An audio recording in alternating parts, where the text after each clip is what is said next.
जय सिया राम। तो कल तक हमने अपने प्यारे कथा रसिक श्री सीताराम जी को श्रवण कराया कि श्री निमाई पंडित जी का एक और विवाह हो गया श्री विष्णु प्रिया जी से। और अब उनके मन में परम गंभीरता आ गई। वैराग्य उत्पन्न होने लगा धीरे धीरे। और मन में विचार आया कि गया जी की यात्रा की जाए। पितरों का श्राद्ध आदि करने की आकांक्षा मन में उठी। माता से आज्ञा मांगी, लेकिन वे नहीं चाहती थी ये जाए, क्योंकि पिछली बार जब गई थी तो फिर इनकी पत्नी, पहली पत्नी, इनके वियोग में चल बसी थी। और पहला पुत्र जब ऐसी किसी यात्रा पे गया तो सन्यासी हो गया। तो माँ बहुत डरती थी।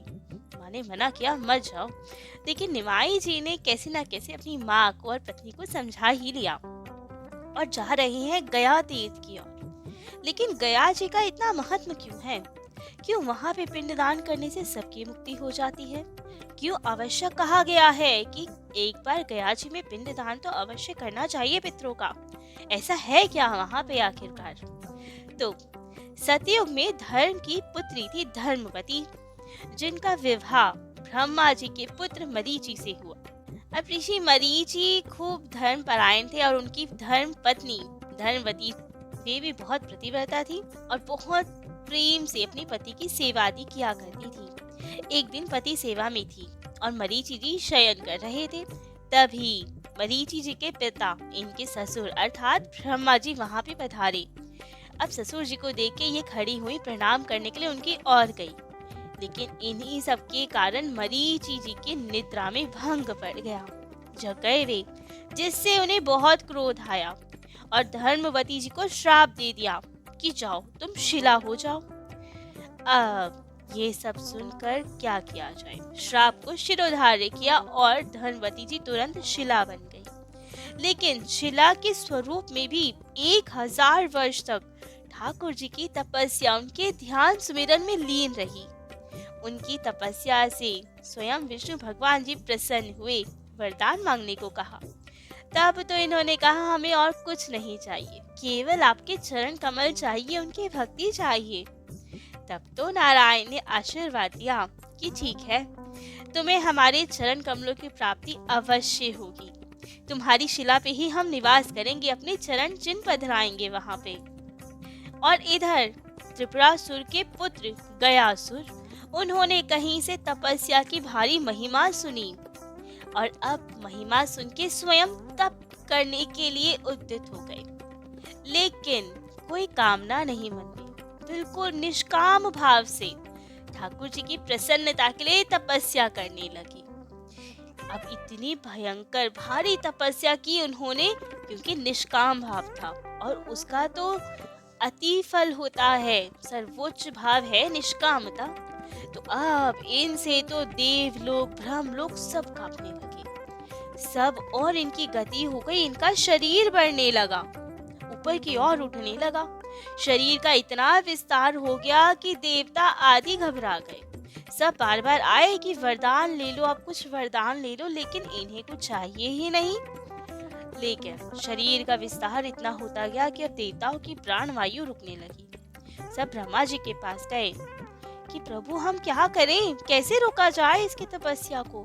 फिर ब्रह्मा जी ने कहा, ठीक है, जब ये हमसे कुछ नहीं मांगते तो हम ही कुछ मांग लेते हैं।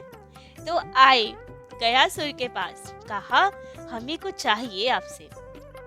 अब उन्होंने कहा, अवश्य आप जो चाहे मांगे। तब तो ब्रह्मा जी ने कहा, तुम्हारा देह तपस्या के कारण बहुत पवित्र हो गया है, तो हमें यज्ञ के लिए बहुत शुद्ध स्थान चाहिए। तुम्हारे शरीर से शुद्ध स्थान तो कोई है ही नहीं, तो यहीं पे हमें यज्ञ आदि की अनुमति दीजिए। तो गयासुर उल्टा लेट गया और अपनी पीठ पे स्थान दिया यज्ञ आदि का। देवता और ब्रह्माओं ने बहुत सारे यज्ञ किए। उन्होंने कहा, इतना यज्ञ करेंगे कि शरीर इसका जल भून के राख हो जाए, जिससे कि ये विकट समस्या हल हो सके, वरना शरीर इतना विस्तार होता ही गया होता गया तो कैसे काम चलेगा, सबकी प्राणवायु रुक जाएगी। लेकिन तपस्या का ऐसा फल, इतने यज्ञ हवन आदि के बाद भी शरीर को जरा सी भी क्षति नहीं पहुंची। तब तो सब घबराए, शिव जी के पास गए, क्या किया जाए, कैसे किया जाए? तो नारायण शिव जी सब ने विचार विमर्श किया कि क्या किया जाए। तब तो श्री हरि ने कहा कि वे जो शिला बन गई थी धर्मवती परम पतिव्रता थी वे, तो वो शिला इसके ऊपर रख दी जाए जिससे इसका शरीर ना बढ़े, क्योंकि वे इतनी पतिव्रता थी, इतनी तपस्या की थी, तो उसमें बहुत तेज है, वे जरूर रोक पाएंगी। शिला रख दी गई, लेकिन फिर भी शरीर नहीं रुका। सारे देवता उस पे विराजित हो गए, शिव जी आ गए, फिर भी शरीर नहीं रुका। अब क्या किया जाए, कैसे किया जाए? तब तो अंततः स्वयं नारायण आए और उन्होंने उस शिला पे विराजित होकर अपने चरण चिन्ह वहां पर धराए। आज भी चरण चिन्ह और वो शिला है वहां पे।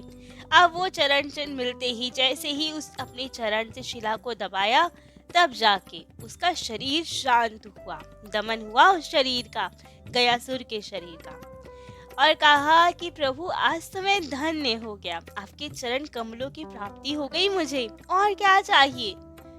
अब ये चरण कमलों का साथ कभी ना छूटे। तब तो श्री हरि नारायण ने कहा ये चरण चिन्ह सदा यहाँ रहेंगे, और केवल तुम ही धन्य नहीं हुए हो, तुम्हारा पूरा देह धन्य है, सब कुछ पवित्र है। नारायण ने कहा कि जहाँ तक तुम्हारे देह का विस्तार है वो संपूर्ण जगत पृथ्वी परम पवित्र मानी जाएगी, तो उसे उन्हीं के नाम पे, गयासुर के नाम पे ही गया जी कहा जाता है। जहाँ तक उनका शरीर था वो संपूर्ण क्षेत्र गया जी के नाम से जाना जाता है। ठाकुर जी ने कहा यहाँ जो कोई भी पिंड दान करेगा उसको मेरे चरण कमलों की ही प्राप्ति होगी। और गयासुर ने भी यही वरदान मांगा कि बस आपके भक्तों का यहाँ आगमन होता रहे, उनकी चरण रज मुल्दी मिलती रहे, और ऐसे ही होता है। तो इसीलिए वहाँ पे ठाकुर जी के चरण चिन्ह है। वहाँ जो विष्णुपाद पद्म मंदिर है वहाँ पे ठाकुर जी के ही चरण चिन्ह है, जिनकी इतनी महिमा है कि गया जी में पिंड दान करने से उन्हीं के चरण कमलों की प्राप्ति होती है। इससे गया जी की बहुत महिमा है। अब यही सब विचार के निमाई जी अपने शिष्यों के साथ गया जी की ओर प्रस्थान करने गए। अब रास्ते में कथा कीर्तन करते हुए जा रहे हैं, भगवान मधुसूदन देव जी का दर्शन करते हुए जा रहे हैं। हर जगह स्नान, पिंड दान आदि सब कर्म बहुत अच्छे से हुए, और अंत में पहुंचे यहीं पाद पद्म तीर्थ, जहाँ पे ठाकुर जी के चरण कमल विराजित हैं। अब उनका दर्शन किया, उनका महत्व सुना। जैसे ही वहां उनका महत्व सुनते जाते, उनकी स्थिति तो अलौकिक होती जाती। उनके हृदय में वही पुराना गोपी भाव, राधा जी का भाव उत्पन्न होता रहता। अब उनके शिष्य ने वो पद्म वदल के दर्शन करके, चरण चिन्ह के दर्शन करके गोपी गीत सुनाए, वहाँ की बातें करते, और ये उसी भाव में डूबते रहते जिस भाव को लेके ये उत्पन्न हुए थे। अब राधा रानी का प्रेम भाव हृदय में जागता रहता, और ये विरह में व्याकुल होते रहते, हे हरि कहाँ है आपके चरण चिन्ह। जैसे कि रास के मध्य श्री कृष्ण जी जब अंतर ध्यान हो गए थे तो सब गोपियों की विरह दिशा हो गई थी, प्रेम व्याकुल हो गई थी। राधा रानी विलाप करने लगी, सब विलाप करने लगी कि कहाँ गए कृष्ण जी। वही आज भाव इनके हृदय में उत्पन्न हो रहा है कि कहाँ गए मेरे कृष्ण, कहाँ गए, केवल चरण चिन्ह है, कहाँ है, कब मिलेंगे ये चरण चिन्ह मुझे। चरण कमलों की प्राप्ति कैसे हो, कैसे कृष्ण मिले, यही भाव में अब डूबते चले गए। विरह दशा हो गई, कभी जमीन पे लौटे, कभी प्रेम आश्रु बहा रहे हैं, खूब रुदन कर रहे हैं। सब देख के हैरान, उनके शिष्य हैरान कि क्या हो गया आचार्य को, इतना क्यों विलाप कर रहे हैं, ऐसी क्यों दशा है। पहली बार कुछ ऐसा देखा। आसपास के लोग इकट्ठे हो गए, किसी को लगा कुछ दौरे पड़ रहे हैं, कोई सोचे कि मानसिक विकार है, ये हुआ क्या, इतनी अद्भुत अलौकिक दशा कैसे कोई देखे। किसी ने आज तक देखा ही नहीं इतना विरह जितना उनके हृदय में उत्पन्न हो गया उस चरण कमलों के दर्शन से। शरीर में अष्ट सात्विक भावों का उदय हो गया, मूर्छित होके गिरने ही वाले ही थे वे। अब वे इतने में ही ईश्वरपुरी जी आ गए और उन्हें संभाल लिया। अब सबको तो यही लग रहा था कि कोई दौरा पड़ रहा है, क्या हो रहा है, लेकिन ईश्वरपुरी जी तो स्वयं ठाकुर जी के भक्त हैं, समझ गए कि ये तो प्रेम विरह की स्थिति है। होश मिलाए निमाई जी को और अपने दर्शन देकर कृतार्थ किया। अब तो जब इनके दर्शन किए तो कृष्ण चैतन्य महाप्रभु के को भी परम आनंद की प्राप्ति हुई। उनके चरणों में अश्रु बहाते हुए कह रहे हैं कि कृपा कीजिए, मुझे कृष्ण भक्ति का दान दीजिए, भिक्षा दीजिए मुझे कृष्ण भक्ति की। अब इतना प्रेम अनुरोध किया तो ईश्वरपुरी जी भी टाल नहीं सके। विधिवत उन्हें कृष्ण मंत्र की दीक्षा प्रदान की और अब दीक्षा मंत्र कान में पड़ते ही प्रेम उन्मत्त हो गए। दर्शन की लालसा बढ़ गई और प्रेम व्याकुलता बढ़ गई। तुरंत कहने लगे, चलो वृंदावन, चलो वृंदावन, मुझे वृंदावन जाना है। जैसे तैसे सबने समझाया बुझाया कि अभी चलेंगे, अभी चलेंगे, लेकिन उनकी अद्भुत दशा, प्रेमाश्रु निरंतर बहते जा रहे हैं, कभी गिर रहे हैं, कभी संभल रहे हैं, गिरते पड़ते कपड़े भी फट गए, बुरी दशा हो रही है, कोई सुध ही नहीं उन्हें। तब गुरुदेव ने आज्ञा दी, सबने संभाला और वापस नवद्वीप की ओर उन्हें लाने लगे। परंतु अब जैसे निमाई पंडित जी गए थे, आते हुए तो बिल्कुल अलग स्वरूप था। अब हाँ कृष्ण कह के रो रहे थे, कभी मूर्छित हो जाते थे, कभी प्रेम विह्वल हो जाते थे, कभी कुछ अद्भुत दशा थी। सब देख देख के हैरान, ये क्या हो गया इन्हें। माता तो बिल्कुल व्याकुल कि मेरे पुत्र को हुआ क्या, कैसे ये हो गया। पूरे शरीर पे धूल लगी है, कपड़े फटे हुए, रो रहे हैं। क्यों ऐसे रो रहे हैं? अपने आप चल भी नहीं पा रहे, 2 जने लेकर आ रहे हैं। इतनी प्रेम उन्मत्त दशा कि माँ तो समझ ही ना पाई, पत्नी समझ ना पाई कि ये सब हो क्या रहा है, क्या हो गया इन्हें। वैष्णव जन बहुत प्रसन्न कि इनके हृदय में कृष्ण प्रेम का उदय हो गया, जिसका उन्हें कब से इंतजार था। अब तो ना इनसे पढ़ाया जाए ना पढ़ा जाए, पाठशाला जाना भारी हो गया, पोथी पढ़नी भारी हो गई, क्या किया जाए। केवल विद्यार्थी को कृष्ण प्रेम ही पढ़ा सकते थे। अद्भुत दशा, मूर्छित पड़े रहते, कभी हाँ कृष्ण कह के रोते, कभी गंगा जी में यमुना जी का दर्शन करने के लिए उसमें कूद पड़ते। संभालना भारी हो रहा था। फिर भी जैसे तैसे सब भक्तगण मिलकर संभालते थे। एक दिन स्नान करने गए, यमुना जी का भावना था, लेकिन गंगा जी में अब स्नान करके आए, ठाकुर सेवा करनी थी, लेकिन शालिग्राम जी को देखते ही वापस श्री कृष्ण की याद आ गई। खूब रो रहे हैं, सारे वस्त्र भीग गए आंसुओं में। अरे वस्त्र तो अशुद्ध हो गए। दोबारा स्नान करने गए, फिर आए, फिर दर्शन करके वही प्रेम स्थल। तो अब कि 3 बार स्नान कर लिया, लेकिन उनसे पूजा आदि कुछ सेवा बने ही ना, क्योंकि बार बार पूरा वस्त्र आंखों से अश्रुपात से भीग जाता है और वस्त्र अशुद्ध हो जाते हैं। क्या किया जाए? तब उनके किसी शिष्यगण ने सेवा आदि की, लेकिन फिर भोजन ना पाए। नहीं, सेवा नहीं हुई तो हम भोजन पाने के अधिकारी नहीं। तब किसी ने कहा, कोई बात नहीं, तुलसी जी की सेवा कर लीजिए तो फिर भोजन पा लीजिएगा। लेकिन वहाँ तुलसी मैया को देख के और प्रेम हुआ, उन्हीं पे गिर पड़े, कभी मूर्छित हो जाए, संभालना भारी हो जाए। कभी कभी विष्णु प्रिया जी को भी नहीं पहचानते कि ये कौन है। विष्णु प्रिया जी समझाती कि आप क्यों इतने व्याकुल हो, कृष्ण तो आपके भीतर ही है, हम सबके हृदय के भीतर ही है। वो सुन के व्याकुल, अच्छा मेरे भीतर है कृष्ण, अभी निकालता हूँ बाहर, दर्शन करता हूँ, देखो दिखते क्यों नहीं है। अपने नाखूनों से अपना शरीर चीरने लगते, सीना चीरने लगते, पूरा शरीर लहूलुहान हो जाता कि बाहर निकालूंगा कृष्ण को, दर्शन करूंगा, उनसे मिलूंगा। तो ऐसी अद्भुत दशा। अब इनकी तो प्रेम में ऐसी दशा, सबके चरण पकड़े, चरण हृदय की मुझे ठाकुर जी की भक्ति का आशीष दो, वैष्णव जनों से प्रार्थना करते। कभी हंसते, कभी खूब रोते, कभी मूर्छित हो जाते, कभी रज में लौटने लगते। दिन रात अश्रुपात होता, क्षण भर के लिए भी कृष्ण नाम नहीं छूटता। कोई कोई से प्रेम की परमोच्च अवस्था समझ पाता, लेकिन माता वो नहीं समझ पाती कि, और अज्ञानी लोग जो इनसे विरोध करते थे, अब वो भी माता को भड़काते। कोई कहता पागल हो गए हैं, कोई कहता भूत प्रेत बाधा है, जो कुछ मन में आए वो ही बोले। माता और पत्नी तो बहुत चिंतित, बहुत दुखी कि क्या हो गया इन्हें।